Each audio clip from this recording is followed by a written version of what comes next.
예, 여러분 반갑습니다. 오늘은 상권책의 위험물 제조소에 대해서 두 번째 강의를 하겠습니다.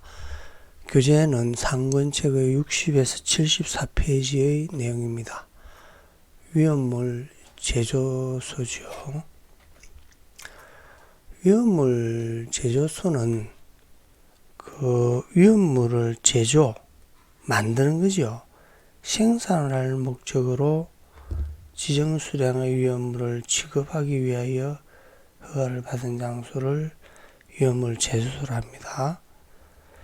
그 위험물 제조소에 있어서 제조량의 많고 적음과 상관없이 위험물의 제조하기 위한 저장, 취급을 하는 양이 모두 합해서 지정 수량 이상이면은 위험물 제조소다 이거죠. 그러니까 1일에 지정 수량 이상을 생산하는 것이 아니고 생산하는 양과 생산하기 위해서 저장하는 양과 그리고 취급하는 양을 합해서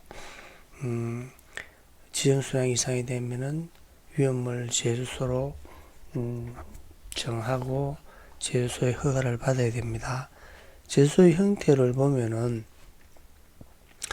위험물과 그러니까 A의 위험물과 B의 위험물을 혼합이라든지 이렇게 해서 제3의 위험물인 C의 위험물을 생산하는 장소도 있을 거고 일반 물질과 A의 위험물을 혼합해서 또 C의 위험물, 다른 위험물도 생산할 수 있을 거고 일반 물질과 혼합을 해서 위험물을 생산하는 장소도 있겠죠. 그러면 사례를 들어서 위험물을 생산하는 공장에서 위험물을 지정수량 10배를 저장을 하고 지정수량 5배를 저장을 한다. 그리고 그러니까 위험물을 지정수량 1일에 0.5배를 생산을 하는데 그 생산을 하기 위해서 A의 위험물을 지정수량 5배를 저장을 하고 또 B의 위험물을 10배를 저장을 한다면은 이 장소는 지정수량 10배, 5배, 1일의 생산량 0.5배를 합해서 지정수량 15.5배의 해당되는 제조소가 되겠습니다. 그리고 위험물을 이제 검토할 때 제조소만이 아니고 대부분의 위험물 시설은 안전거리를 두도록 하고 있습니다. 안전거리는 뭐냐 하면은 위험물 시설과 다른 공작물 또는 방호 대상물과의 안전을 위해서 일정한 거리를 두는 겁니다. 그러니까 거리를 띄우는 거죠. 물리적인 수평거리를 말합니다. 제조소에서 위험물의 화재, 폭발 또는 그 밖의 불안전한 관리 상태가 발생했을 때 다른 인근 시설에 피해를 줄 우려가 있으므로 제조소가 가까이 있으면 큰 피해가 발생한다는 시설인 주거용 건물, 학교, 문화재 이런 건물들은 일정한 거리를 둡니다. 그러니까 위험물 제조소와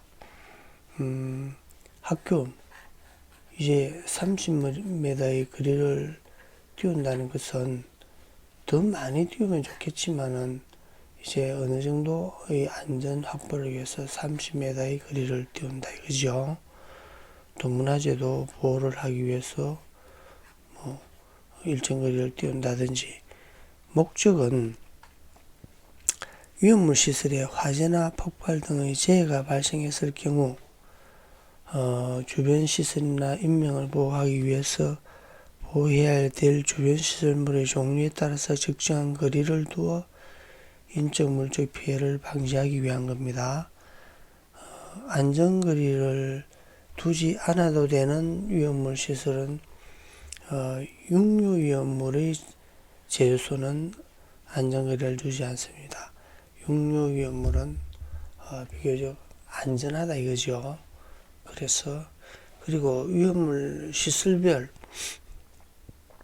안전거리를 두어야 되는 규제, 두어야 되는 장소와 비규제장 두지 않아도 되는 장소를 이제 구별을 해보면은 안전거리를 두어야 될 장소는 이제 제조소, 일반 지급소, 옥내 저장소, 옥외 탱크 저장소, 옥외 저장소 이렇습니다.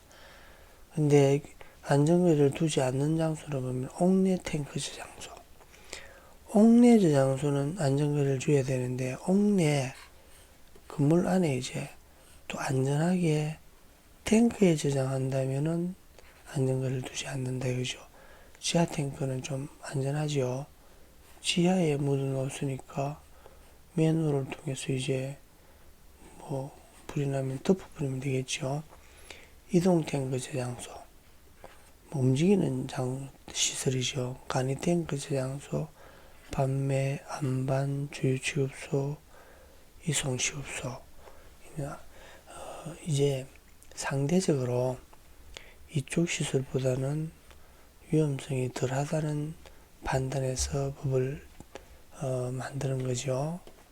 안전거리 보유 기준을 이제 상세히 보면은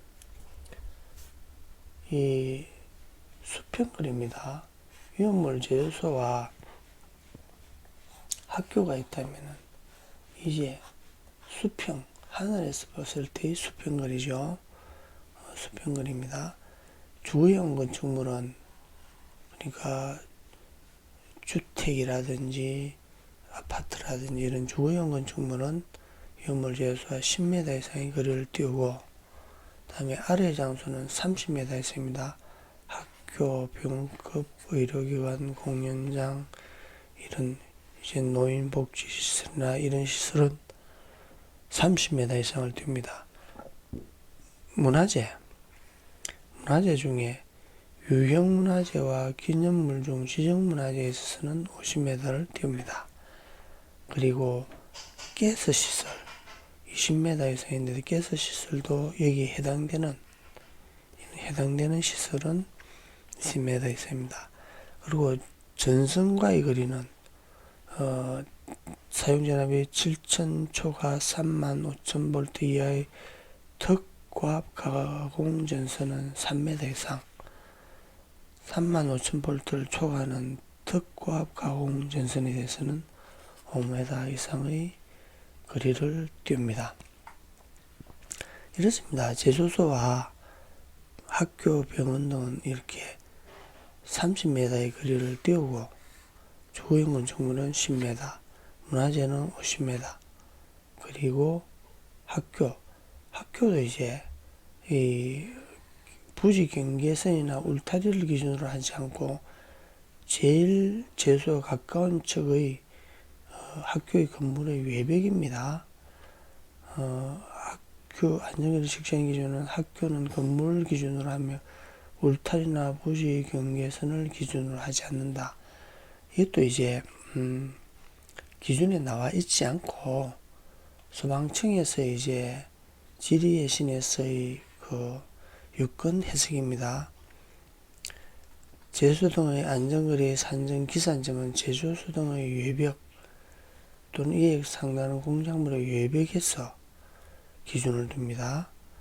그러니까 제수소도 가까운 외벽이지 이쪽 외벽이나 여기 외벽을 기산점으로 해서 위험물을 하는 것이 아니고 이 안전거리를 두어야 되는 건물 쪽의 외벽입니다. 그리고 주택을 기산할 때 어디를 하느냐, 담장이냐 주택 건물이냐 할 때는 담장이 아니고 주택 건축물 또는 주택에 포함된 건축물의 외벽이 기산점이 됩니다. 그러니까 주택도 이렇게 부지 경계선이나 울타리가 있다면 울타리를 기산점으로 하지 않고 건물의 제수소에 가까운 외벽을 기준으로 이제 10m를 띄우는 겁니다. 안전거리에 대해서 이제 그 내용을 요약해 놨죠. 3m, 5m를 띄우고 주거용은 10m. 고압가스도 상세하게 정해 놓은 고압가스에 해당됩니다. 30m, 50m를 이렇게 안전거리를 이제 그 단축해서 이 제소가 있는데 여기 이제 문화재가 있다든지 50m를 띄워야 되는데 불가피하게 조금 40m라든지 단축해서 제소의 건물을 건축하고 싶다면은 안전거리를 단축할 수 있습니다.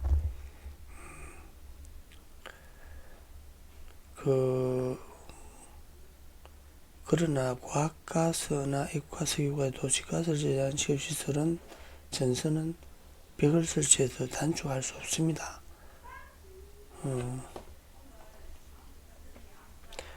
단축의 기준은 이렇습니다. 방화상 유한 단선을 설치하는 경우에 안전거리는 다음 표와 같다. 그러니까 제소가 이제 10평 미만을 제정하는 장소는 35m까지 50m지만은 35m까지 단축할 수 있고 10배 이상은 38m까지 단축하고 학교는 30m를 띄워야 되죠. 근데 20m, 22m까지 단축할 수 있다 그죠. 그런데 이 단축할 때 유효한 담의 높이를 계산하는 공식입니다. 담의 높이를 계산하는 공식인데 이렇습니다. 제소가 있고 인근 건축물에 주거용 건축물이나 학교나 문화재가 있다면은 이 중간에 이렇게 담을 설치해서 여기가 이제 제소에서 이 폭발이나 화재가 일어났을 때 이렇게 막아주는 거죠. 담이 이제 연소 범위가 이렇게 되어 있다면은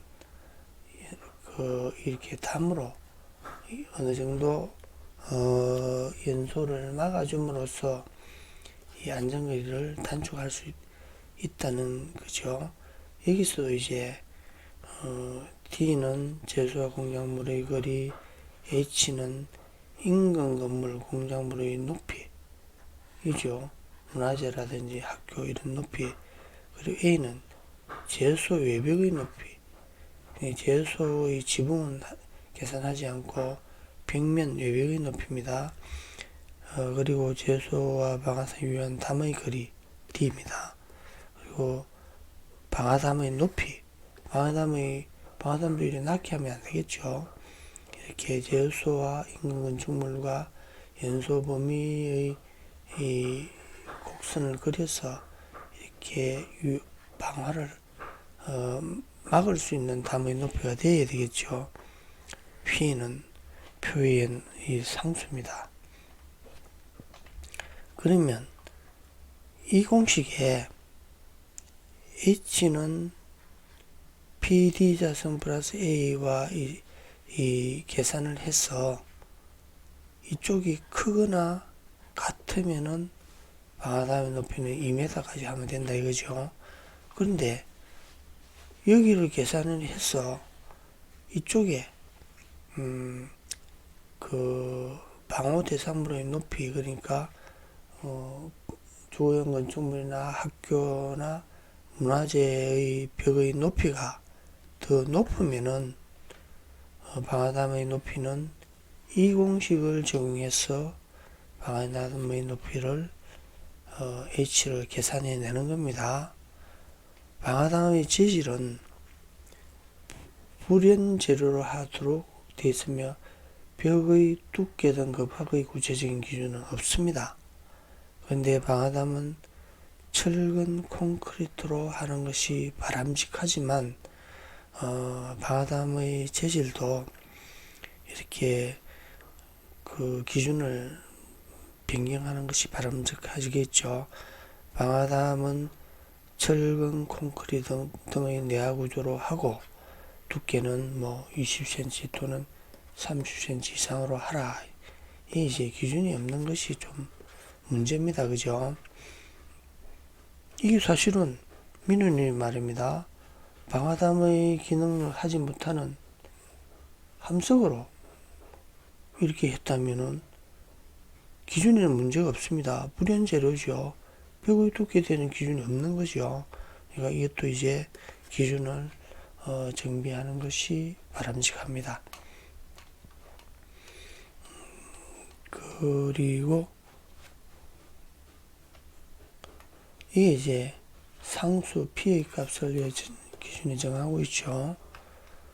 그리고 방화담의 이제 높이는 그렇지만은 방화담의 이제 그 폭은, 이 폭은 얼마를 할 거냐, 이만큼을 할 거냐, 더 이렇게 이만큼을 할 거냐, 이런 것이 돼서 이 표는 이 기준을 설명하기에는 전혀 표의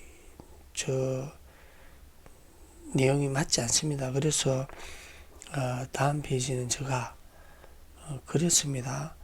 이 기준을 설명할 수 있게 이 표가 이 그림으로는 설명이 되지 않습니다. 그래서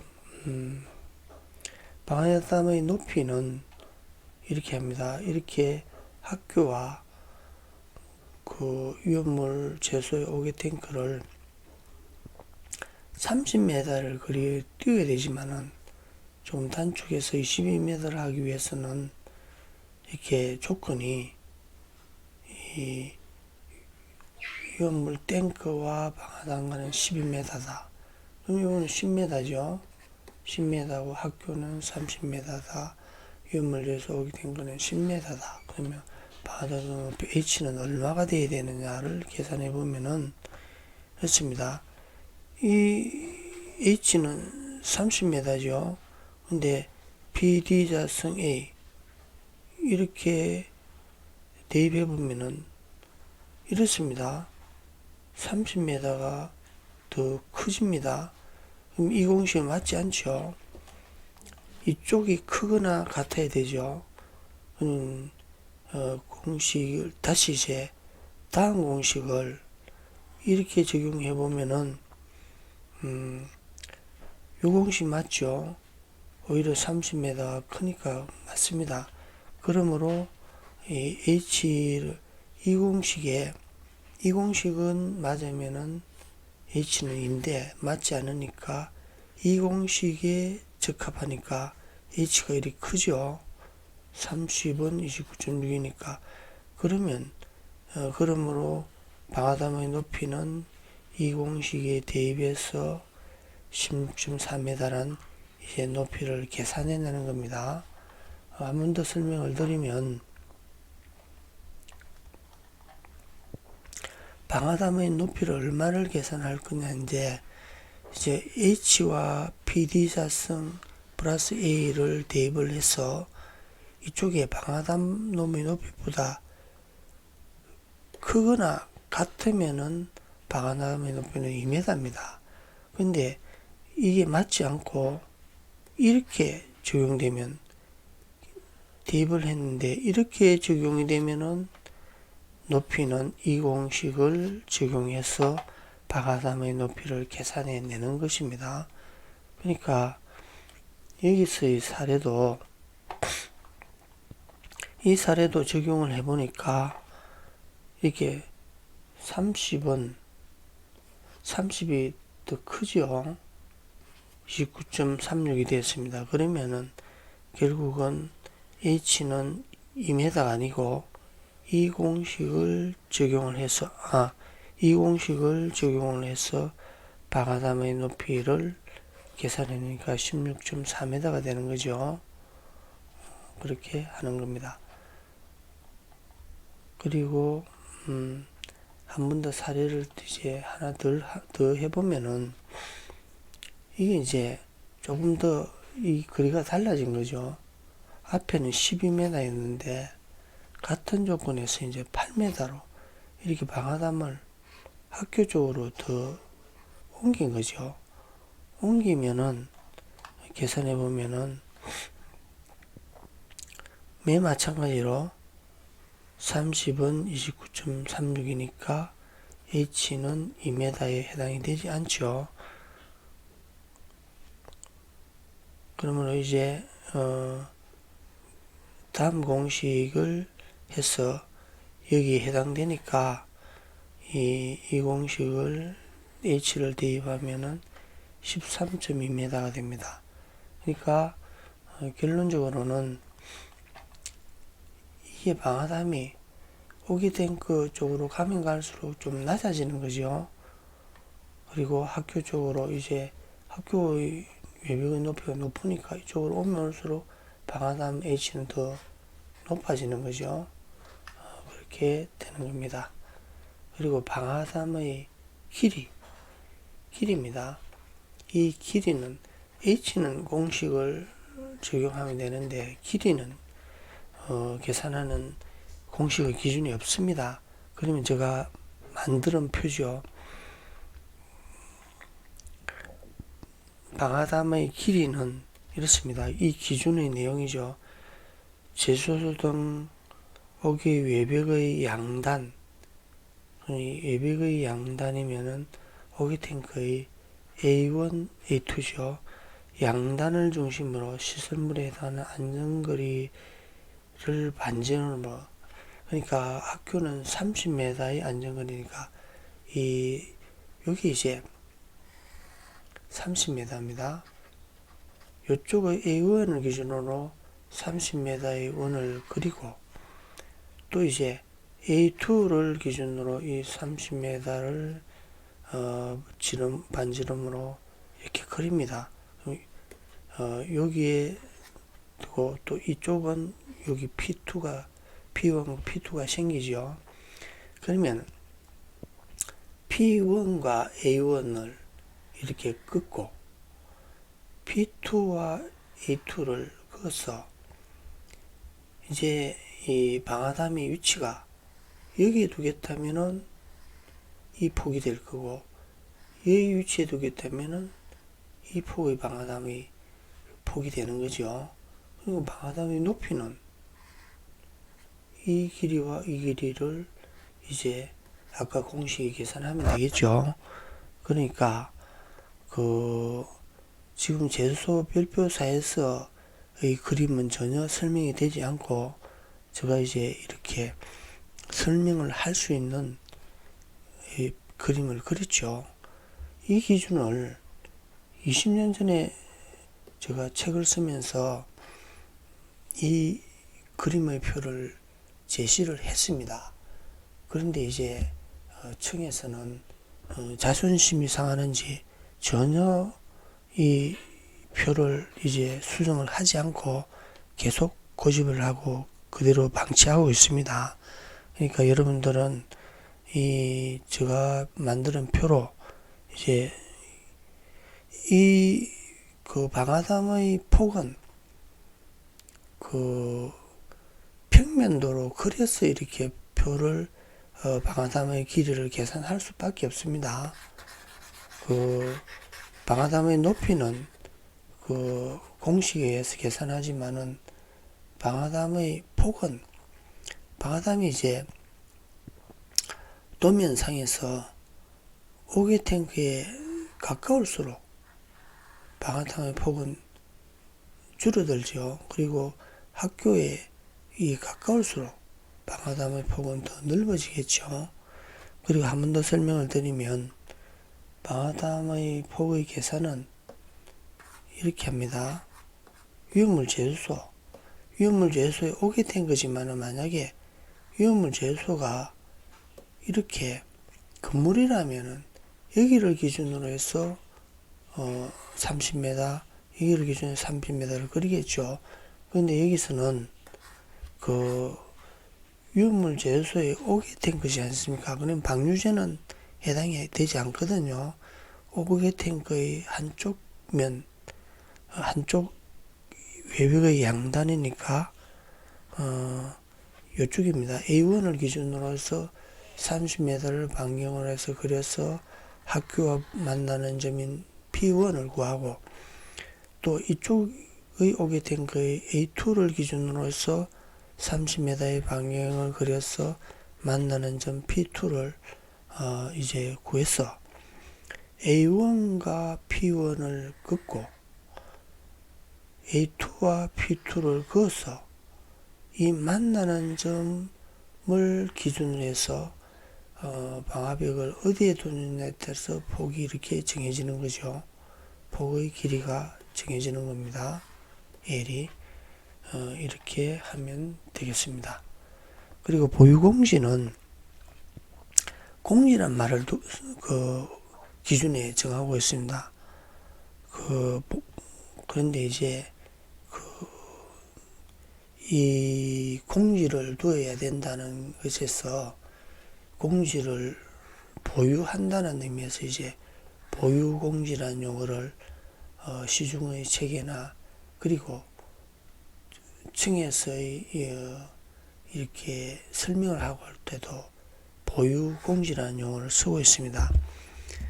정의를 보면은 화재 예방 또는 진압을 위해서 주변에 공지 공간을 두는 것을 말합니다.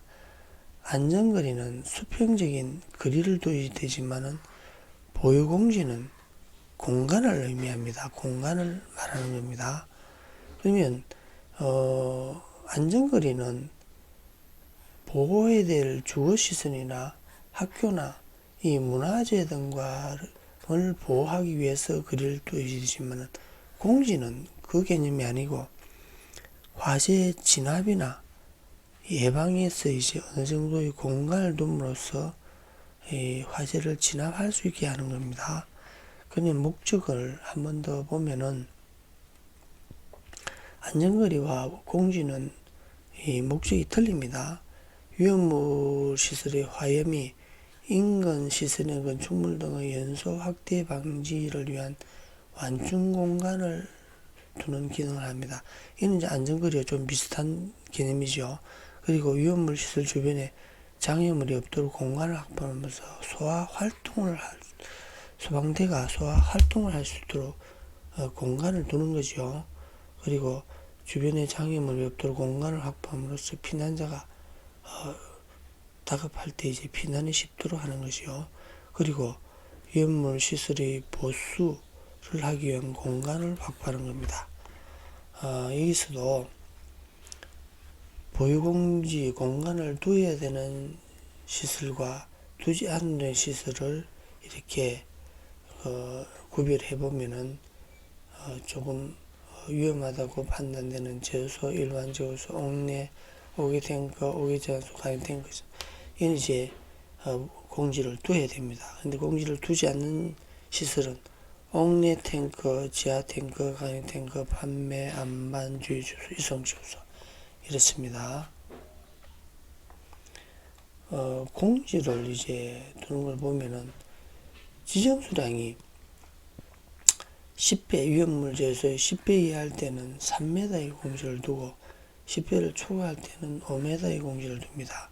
그러면 이 제수면은 이 제수의 주변에 10배의 건물은 3m에 이렇게 사방으로 공지를 둬서 여기에 이제 다른 뭐 시설이나 공장이라든지 또는 다른 시설물이 설치하면 안 된다는 겁니다. 아주 절대적으로 확보되어야 되는 공간이죠. 또 수직으로도 이렇게 확보를 하는데 수직의 높이는 정하지 않고 있습니다만은 층에서 유권 해석은 소방차가 활동할 수 있는 공간, 고가 사다리 차가 활동할 수 있는 공간의 수직 높이까지 두어야 된다. 이렇게 유권 해석을 하고 있습니다. 그리고 공지를 두지 않을 수 있는 조건도 있습니다. 제주도의 작업공정이 다른 작업장의 작업공정과 연속되어 있어가지고 이렇게 두어야 되는 것이 곤란할 때는 이렇게 격벽을 설치해서 공지를 두지 않을 수도 있습니다. 이렇게 격벽도 이렇게 벽에서 이제 50m 또는 지붕과도 50m 이상의 50cm 이상의 이 돌출된 격벽을 설치하는 거죠. 자, 오늘은 이것으로서 설명을 마치겠습니다. 고맙습니다.